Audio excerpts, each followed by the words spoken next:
En ce temps-là, Jésus disait à ses disciples, écoutez ce que veut dire la parabole du semeur. Quand quelqu'un entend la parole du royaume sans la comprendre, le mauvais survient et s'empare de ce qui est semé dans son cœur. Celui-là, c'est le terrain ensemencé au bord du chemin. Celui qui a reçu la semence sur un sol pierreux, c'est celui qui entend la parole et la reçoit aussitôt avec joie. Mais il n'y a pas de racine en lui, il est l'homme d'un moment. Quand vient la détresse ou la persécution à cause de la parole, il trébuche aussitôt. Celui qui a reçu la semence dans les ronds, c'est celui qui entend la parole. Mais le souci du monde et la séduction de la richesse étouffent la parole, qui ne donne pas de fruits. Celui qui a reçu la semence dans la bonne terre, c'est celui qui entend la parole et la comprend. Il porte du fruit à raison de 100 ou 60 ou 30 pour un.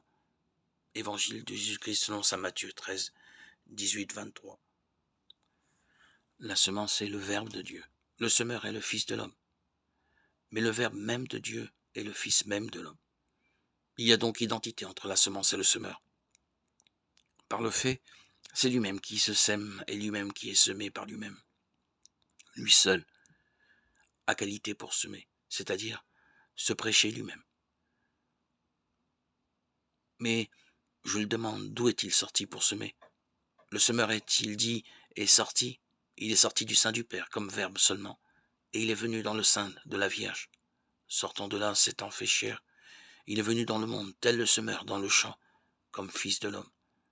Les semeurs ont l'habitude d'extraire la semence du fond des greniers, d'en remplir des espèces de corbeilles portatives où ils puiseront pour semer, et de s'en aller ainsi au champ faire les semailles. Ainsi donc cette semence elle-même, semeur, sortant de ce grenier mystérieux et impénétrable de la divinité où habite la plénitude, a été, par la maternité de la Vierge, introduite dans la corbeille de la chair où elle se puise elle-même pour se semer, étant à la fois semence, semeur et corbeille,